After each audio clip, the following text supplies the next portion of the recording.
So hello aspirants, ये जो video मैं बनाने जा रहा हूँ ये मुख्यतः आप किस तरीके से अपना वैकल्पिक विषय का चयन करें, विशेषकर हिंदी माध्यम वाले बच्चों के लिए, एस्पिरेंट्स के लिए, प्रतिभागियों के लिए कि वो हिंदी माध्यम से जो प्रतिभागी हैं वो किस तरीके से अपना वैकल्पिक विषय का चयन करें, उसके संदर्भ में यह वीडियो है। क्योंकि मैंने डिस्कॉर्ड प्लेटफॉर्म पर ऐसे कुछ प्रश्न देखे थे कुछ प्रतिभागियों के द्वारा कि वो कौन सा अपना वैकल्पिक विषय किस तरीके से उसका चयन करें या कौन सा वैकल्पिक विषय लें, वो इस दुविधा में थे। तो मुझे लगा कि क्यों ना एक इस संबंध में एक वीडियो बना दिया जाए, ताकि जो वर्तमान समय में हिंदी माध्यम से जुड़े प्रतिभागी हैं, जो कोचिंग सुविधा जिन्हें इस संभवम प्लेटफॉर्म के अंतर्गत मिल रही है, उन्हें ठीक ठाक तरीके से चीज़ें समझ में आए और कोई परेशानी ना हो ऑप्शनल चूज़ करने के संबंध में। तो देखिए, ऑप्शनल किस तरीके से चूज़ किया जाए, यदि आप किसी सीनियर से पूछेंगे तो उसके लिए ये बहुत ही आसान प्रश्न होगा। उसे लगेगा कि यार इतना कठिन प्रश्न नहीं पूछा जा रहा है कि क्या ऑप्शनल है आपका या आपने वो ऑप्शनल क्यों चूज़ किया।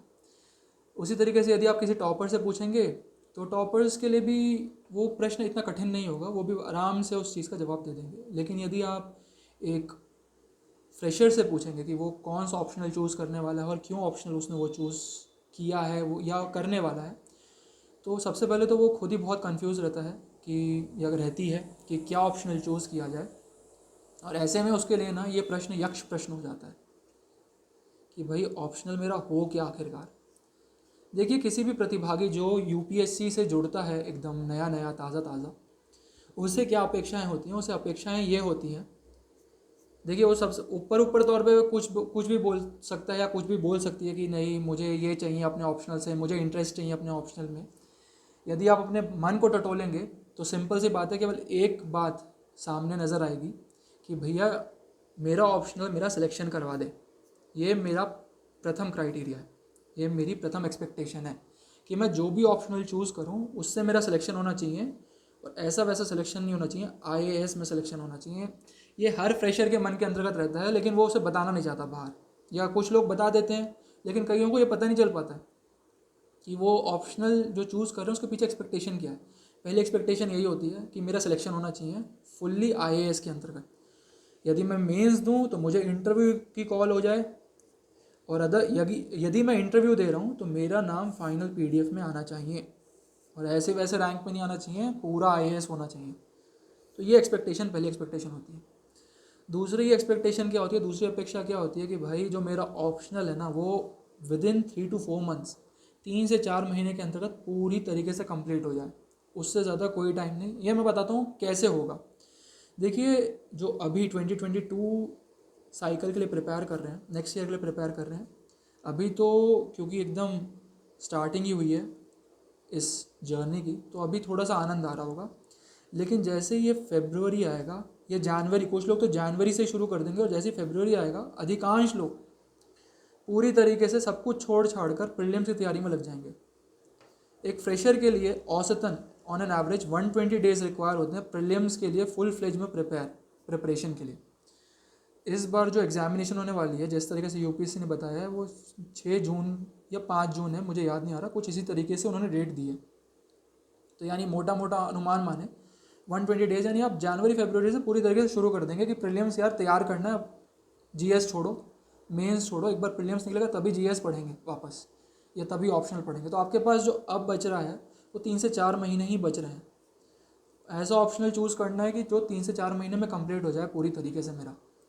और जो तीसरी एक्सपेक्टेशन होती है ना, वो एक्सपेक्टेशन होती है कि जो मेरा ऑप्शनल है वो मुझे जीएस और एसए दोनों में ही मदद कर दे। ऐसा ऑप्शनल चूज़ करना है मुझे कि यार मेरे को जीएस में भी मदद मिल जाए और एसए में भी मदद मिल जाए, सुधर जाए मेरे दोनों के दोनों पेपर। क्योंकि यार ये जो एग्जामिनेशन है ना, मैं आपको बात बताता हूँ, जो एग्जामिनेशन है आपकी वो आर्ट्स बैकग्राउंड से संबंधित है पूरी तरीके से एग्ज़ाम। यदि आप जीएस के पेपर उठा के देखेंगे या आप एसए के पेपर उठा के देखेंगे तो यूपीएससी आपसे टेक्निकल नॉलेज नहीं मांग रहा है। वो चाहता है कि आप में ठीक ठाक तरीके से लिखने का गुण होना चाहिए, राइटिंग एबिलिटीज़ हैं कि नहीं है आपके अंतर्गत, वो ये चेक कर रहा है। और राइटिंग एबिलिटीज़ यानी कि एक आर्ट्स पेपर के अंतर्गत ही चेक होती है। तो आर्ट्स बैकग्राउंड वाला ये पेपर है, आप इसमें टेक्निकल टेस्टिंग या टेक्निकल नॉलेज का टेस्ट नहीं हो रहा है आपका। यदि आप सोच रहे हैं कि नहीं नहीं मैं इंजीनियरिंग करके आया हूँ मैं वही इंजीनियरिंग वाला सब्जेक्ट ले लेता हूँ, ले सकते हैं, बिल्कुल ले सकते हैं, मैं मना नहीं कर रहा हूँ, लेकिन आप थोड़ा सा दिमाग लगाइए। एक एवरेज कैंडिडेट के लिए ये एग्जामिनेशन पूरी तरीके से राइटिंग स्किल्स या राइटिंग एबिलिटीज़ पर डिपेंड करती है। यदि आपकी राइटिंग एबिलिटीज़ बहुत अच्छी हैं तो ठीक है, आप टॉप कर जाएंगे, आपका सिलेक्शन हो जाएगा। और राइटिंग एबिलिटीज़ अच्छी नहीं है तो आप ये चाहेंगे कि यार मेरा ऑप्शनल ऐसा हो जो मेरी राइटिंग एबिलिटी सुधारे, और राइटिंग एबिलिटी सुधार के मेरे को जीएस और एसए में ठीक ठाक हेल्प कर दे। तो ये मेरी एक्सपेक्टेशन है। तो ये 3 एक्सपेक्टेशंस होती है किसी भी कैंडिडेट की ऑप्शनल से संबंधित। तो चलिए दूसरी चीज़ देखते हैं। देखिए, हिंदी मीडियम से जो तैयारी करते हैं ना, उनके लिए ऑप्शनल काफ़ी लिमिटेड हो जाते हैं। जो ऑप्शनल सब्जेक्ट होते हैं, वैकल्पिक विषय होते हैं, वो काफ़ी लिमिटेड होते हैं। मैं बताता हूँ कैसे। देखिए, आपके पास एंथ्रो नहीं होता, आपके पास पीएसआईआर नहीं होता, पब्लिक एडमिनिस्ट्रेशन में तैयारी नहीं कर सकते, इकोनॉमिक्स नहीं है, मैथ्स नहीं है, फिजिक्स नहीं है। ये कुछ ऐसे ऑप्शनल्स के मैं नाम गिना रहा हूँ जिन्होंने पिछले कुछ सालों में टॉपर्स दिए हैं। ठीक है, ये ऑप्शनल्स हिंदी मीडियम में क्यों नहीं है ये हम आगे समझेंगे कि ऐसा क्यों है कि ये ऑप्शनल्स हिंदी मीडियम में डेवलप ही नहीं हो पाए ठीक ठाक तरीके से। देखिए, हिंदी में तो फिर इसका मतलब क्या हुआ कि हिंदी मीडियम में सिलेक्शन नहीं होगा? देखिए, होता है, बिल्कुल सिलेक्शन होता है, लेकिन आपको ऑप्शनल्स थोड़े ठीक ठाक तरीके से चूज़ करने पड़ेंगे। आपके पास जो ऑप्शनल्स बचते हैं वो कौन से ऑप्शनल्स बचते हैं? देखिए, सबसे पहला होता है हिंदी साहित्य। आप में से कई बच्चों ने हो सकता है शायद हिंदी साहित्य ले भी लिया होगा। हिंदी साहित्य एक बहुत पॉपुलर ऑप्शनल है हिंदी मीडियम के अंतर्गत। हिंदी लिटरेचर है, उसके बाद इतिहास आता है, भूगोल आता है, दर्शन शास्त्र भी पिछले कुछ सालों में फेमस था। देन गौण रूप से मैथिली और संस्कृत साहित्य भी काफ़ी फेमस है।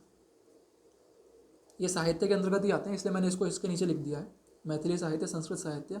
देखिए, इन दोनों ही ऑप्शनल में बहुत कम बच्चे प्रिपेयर करते हैं, लेकिन ऐसा नहीं कि सिलेक्शन नहीं होता, बिल्कुल सिलेक्शन होता है इन ऑप्शनल्स के अंतर्गत भी।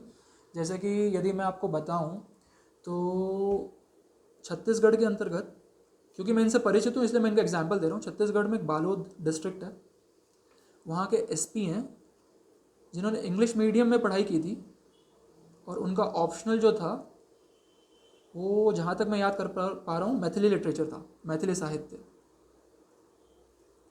तो देखिए, इंग्लिश मीडियम में मैथिली साहित्य लेते हैं और मैथिली भी काफ़ी पॉपुलर है, साहित्य के विषय काफ़ी पॉपुलर है हिंदी मीडियम से। हिंदी मीडियम में सिलेक्शन भी काफ़ी देते हैं ये। और इतिहास भूगोल भी मैं कहूँगा ठीक ठाक मात्रा में पॉपुलर है, लेकिन इतने पॉपुलर नहीं है। बच्चे ले तो लेते हैं स्टार्टिंग में जोश के अंतर्गत, लेकिन वो कैलकुलेटिव रिस्क नहीं होता है, कैलकुलेटिव डिसीजन नहीं होता है। वो बस जोश में ले तो लेते हैं कि हाँ नहीं, इतिहास और भूगोल ले लिया है हमने, लेकिन उन्हें पता नहीं चलता कि उसमें तैयारी करनी किस तरीके से। और दर्शन शास्त्र भी ठीक ठाक ऑप्शनल है। तो आपके पास ये कुछ चॉइसेस बचती है ऑप्शनल के अंतर्गत हिंदी मीडियम में विशेषकर। तो चलिए तीसरी चीज़ देखते हैं कि यदि हम दूसरों से पूछने जाते हैं। देखिए, जब आप एक फ्रेशर होते हैं, क्योंकि मैं भी जब एक फ्रेशर था, मैं ये चाहता था कि मुझे मेरे जो भी सीनियर्स हैं, टीचर्स हैं, फैकल्टीज़ हैं, कोचिंग इंस्टीट्यूट हैं, वो सीधा एक ऑप्शनल बता दें, भाई तू ये पढ़ ले, ये ऑप्शनल है, इस ऑप्शनल में सिलेक्शन होता है, एक ऑप्शनल पढ़ ले। लेकिन जवाब क्या मिलता है ना, हमें वो जवाब नहीं मिल पाता जो हम चाहते हैं।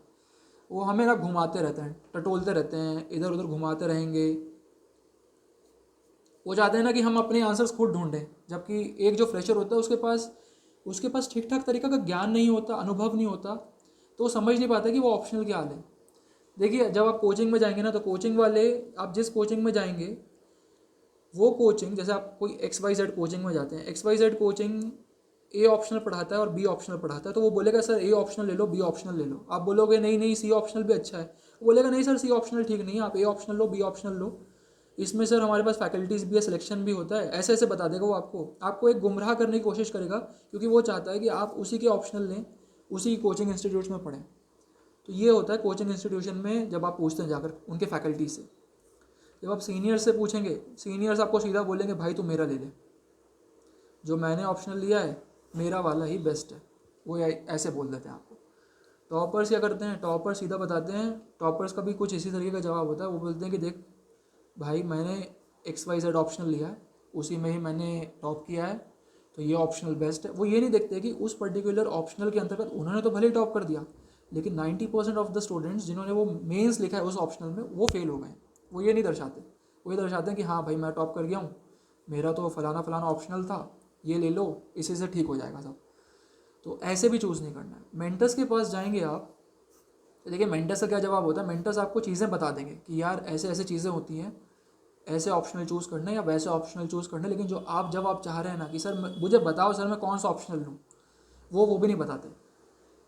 वो बोलेंगे यार ये ऑप्शनल ठीक है, एक्स ऑप्शनल ठीक है, वाई भी ऑप्शनल ठीक है, जेड भी ऑप्शनल ठीक है, आप अपने इंटरेस्ट के हिसाब से देख लो, आपका इंटरेस्ट अच्छा होना चाहिए उस पर्टिकुलर ऑप्शनल में। लेकिन आप तो जब आप सुनना चाह रहे हैं सर मुझे इन तीनों में से कोई एक ऑप्शनल बताओ कि मैं क्या चूज़ करूँ, वो जवाब उनके पास भी नहीं है, क्योंकि सिलेक्शन उनका भी नहीं हुआ है। तो वो आपको नहीं बता सकते कि भाई आप किस ऑप्शन में बेहतर होंगे। सिलेक्शन की बात नहीं है, वो आपको भी नहीं जानते, आपको केवल आप ही जानते हैं कि आप किस चीज़ में ठीक ठाक तरीके से अपनी कमांड बना पाएंगे। तो इसलिए मेंटर्स के पास भी उसका जवाब नहीं होगा जो आप चाह रहे हैं। तो ऐसे में क्या होता है ना, ये जो चीज़ होती है क्वेश्चन, वो आपके लिए यक्ष प्रश्न हो जाता है कि यार मैं करूँ क्या, कौन सा ऑप्शनल चूज़ करूँ। ना मेंटर्स मुझे गाइड कर पा रहे, ना टॉपर्स से मुझे गाइडेंस मिल पा रहा है ठीक से, सीनियर्स भी ठीक से गाइडेंस नहीं कर पा रहे, कोचिंग वाले कुछ और बोल रहे हैं। ऐसे में अगर आपने सही टाइम पे डिसीजन नहीं लिया तो कम से कम इसी में ही 3-4 महीने निकल जाते हैं आपके। और ये 3-4 महीने होते हैं ना, बहुत क्रूशियल होते हैं। इसमें सही डिसीजन नहीं लिया कि कौन सा ऑप्शनल पढ़ना है और तैयारी कर लेनी है, तो आप मानिए ये 3-4 महीने चले गए, तो पूरा का पूरा 1 साल निकल जाता है आपका, आपको पता भी नहीं चलेगा कि कैसे 1 साल और या एक यूपीएससी साइकिल निकल गई आपकी। ऑप्शनल ठीक ठाक तरीके से चूज़ कर लेना और उस पर कमांड बनाना बहुत ज़रूरी हो जाता है एक फ्रेशर के लिए। तो चलिए चौथी चीज़ देखते हैं कि फिर ऑप्शनल सेलेक्ट कैसे किया जाए, हाउ टू सेलेक्ट ऑप्शनल्स। देखिए पहला क्राइटेरिया इसका यही है कि भाई नंबर्स मिलने चाहिए ऑप्शनल में। कोई भी ऑप्शनल में लूँ उसमें नंबर्स आते हैं कि नहीं आते हैं। मैंने एक ऑप्शनल ले लिया, उसमें मैंने 8 महीने पढ़े, 8 महीने दे दिए मैंने ऑप्शनल पढ़ने के लिए, और एग्जामिनेशन में मैक्सिमम मार्क कितने आ रहे हैं, 240 या 250। तो मैं वैसा ऑप्शनल नहीं चाहता।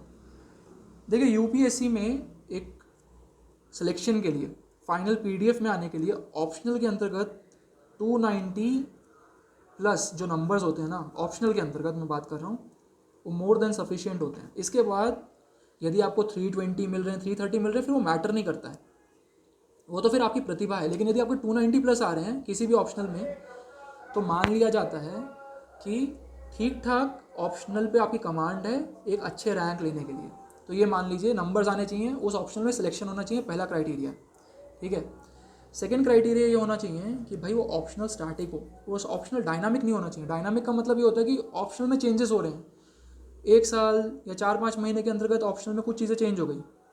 फॉर एग्जाम्पल ये चीज़ ज्योग्राफी में देखने के लिए मिलती है। वहाँ पर क्या होता है कि फैक्ट्स चेंज होते हैं, डेटास चेंज होते रहते हैं, सैटेलाइट्स आ गए नए, या जियोलॉजिकल इवेंट्स हो गए, तो उनको वो चीज़ें बार बार याद करनी पड़ती है। लेकिन ऑप्शनल ना अक्सर ऐसा चूज़ करना चाहिए जो अगर मैंने पढ़ लिया 4 महीने तो अगले 5-6 साल तक नहीं बदले। कुछ इस प्रकार का ऑप्शनल चूज़ करना चाहिए, स्टैटिक ऑप्शन होना चाहिए। तीसरा डायमेंशन होना चाहिए कि भाई टाइम कितना लगता है उस पूरे ऑप्शन को कंप्लीट करने के लिए। टाइम आपका मैक्सिमम 3 या 4 महीने से ज़्यादा नहीं लगना चाहिए किसी भी ऑप्शनल यदि आप ले रहे हैं। तो यदि वो ऑप्शनल आपको बोल रहा है कि मैं 4 महीने में कंप्लीट करवा रहा हूँ, तो एटलीस्ट आप सीनियर से पूछिए जो उस ऑप्शन को पढ़ चुके हैं, आपको पता चलेगा। शायद कई बार ऐसा होता है कि 8 महीने लग जाते हैं, ये हिस्ट्री में अक्सर होता है ऐसा। इतिहास विषय में आपको बोला जाएगा 4 महीने में कंप्लीट हो जाएगा, करते करते 8 महीने लग जाएंगे, आपका जीएस कंप्लीट हो जाएगा, ऑप्शनल कंप्लीट नहीं हो पाता। ऐसा ऑप्शनल नहीं चूज़ करना है। ऑप्शनल ऐसा चूज़ करना है जो विद इन 4 मंथ्स, जनवरी तक मुझे कंप्लीट हो जाए मेरा ऑप्शनल, ऐसा चूज़ करना है। जो चौथा क्राइटेरिया होता है वो ये है कि भैया मटेरियल अवेलेबिलिटी कितनी है बाजार में, मार्केट के अंतर्गत कितने मटेरियल्स अवेलेबल हैं, उस चीज़ के मटेरियल अवेलेबल हैं भी कि नहीं है। मैंने चूज़ तो कर लिया मैथ्स ऑप्शनल, हिंदी मीडियम में मटेरियल अवेलेबल नहीं, मैं कैसे प्रिपेयर करूँगा मैथ्स के लिए। हिंदी मीडियम में मुझे चाहिए कि मटेरियल्स मिले, क्लासेस मिले, क्लासेस नहीं मिल रही तो एटलीस्ट मटेरियल्स तो मिले ताकि मैं खुद प्रिपेयर कर पाऊँ उस ऑप्शनल के लिए। तो ये ज़रूरी है, चौथा क्राइटेरिया। पांचवा क्राइटेरिया है टेस्ट सीरीज़। हिंदी मीडियम में मैंने फिजिक्स ले लिया या एंथ्रोपोलॉजी ले लिया, लेकिन कोई टेस्ट सीरीज़ ही नहीं कंडक्ट करवा रहा, तो मेरा फिर ऑप्शनल लेने का मतलब क्या है उस चीज़ का। टेस्ट सीरीज़ होनी चाहिए, वो भी रिनाउंड इंस्टीट्यूशंस होने चाहिए कुछ जो टेस्ट सीरीज़ कंडक्ट करवाते हो उस चीज़ की। ठीक है। नेक्स्ट है कि देखिए जब अगर 5-6 महीने के गैप के बाद मैं उस ऑप्शन को फिर से पढ़ना शुरू करूँ तो क्या मैं उसे पुनः पढ़ सकता हूँ। क्योंकि देखिए आप जनवरी में यदि ऑप्शनल कंप्लीट करेंगे ना, और फरवरी से लेकर जून तक आप जब केवल और केवल प्रीलिम्स पढ़ेंगे, तो जब दोबारा 10 या 11 जून के आसपास ऑप्शनल शुरू करेंगे तो कई बार क्या होता है ना, जब आपका बहुत हार्ड ऑप्शनल होता है तो पढ़ने का मन भी नहीं करता है। लेकिन आपको वो ऑप्शनल 5-6 मंथ्स के बाद भी पढ़ना शुरू करना है, ऐसा ऑप्शनल चूज़ करना पड़ेगा आपको। तो वो देखना पड़ेगा। ये क्राइटेरिया होता है सिक्स। सेवेंथ क्राइटेरिया होता है भैया इंटरेस्ट। ये इंटरेस्ट वैसा इंटरेस्ट नहीं है कि भैया मेरे को स्कूल में इंटरेस्ट था,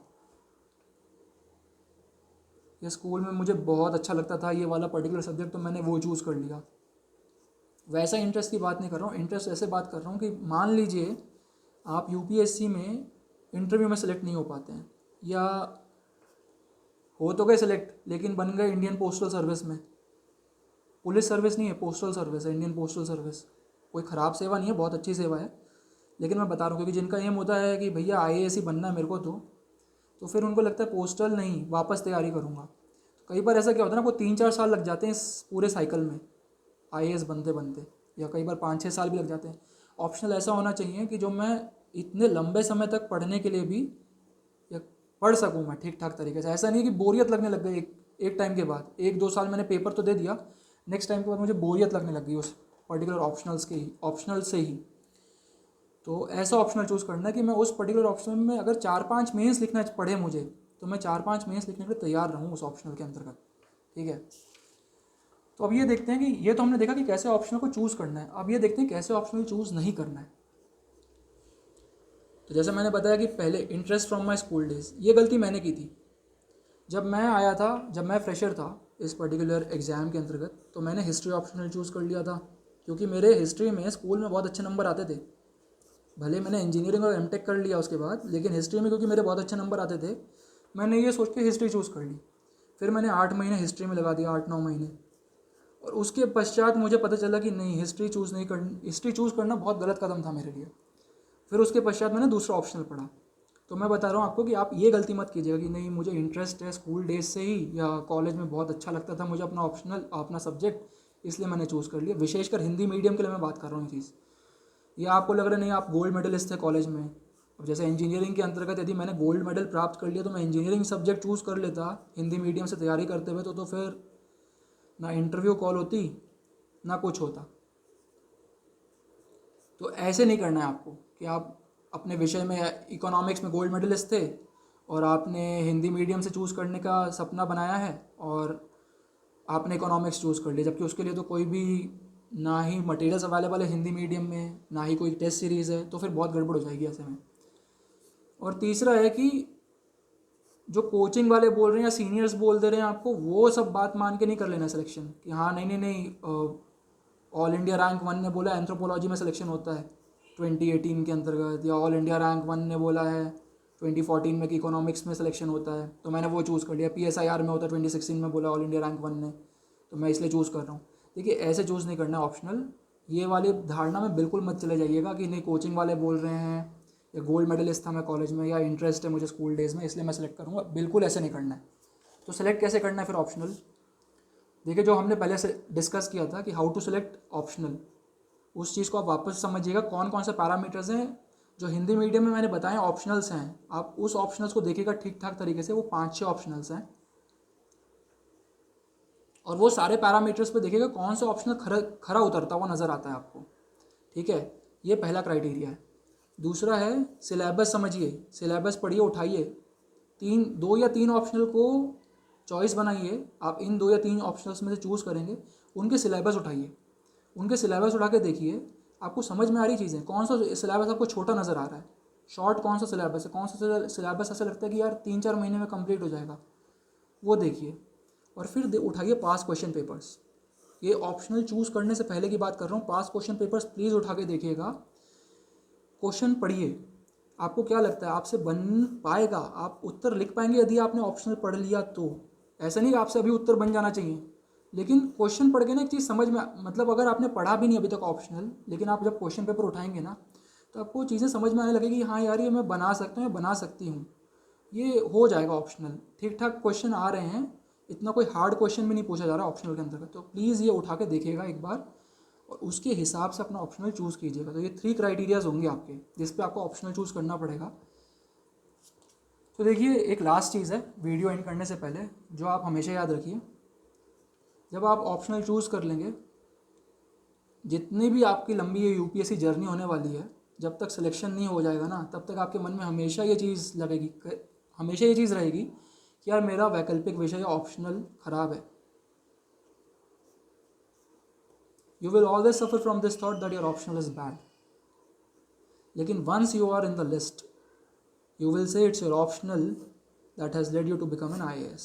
यानी कि जब आपका सिलेक्शन हो जाएगा ना, जब आपका चयन हो जाएगा, तब आप सबको ये बोलते फिरेंगे कि वो मेरा वैकल्पिक विषय था जिसने मेरा IAS के रूप में सिलेक्शन करवाया. तो अब मुझे लगता है कि आपको ठीक ठाक तरीके से चीज़ें क्लियर हुई होगी कि कैसे इस यक्ष प्रश्न को सुलझाना है. यदि कोई भी डाउट्स होंगे तो प्लीज़ डिस्कॉर्ड प्लेटफॉर्म पर पूछ लीजिएगा. बहुत बहुत धन्यवाद.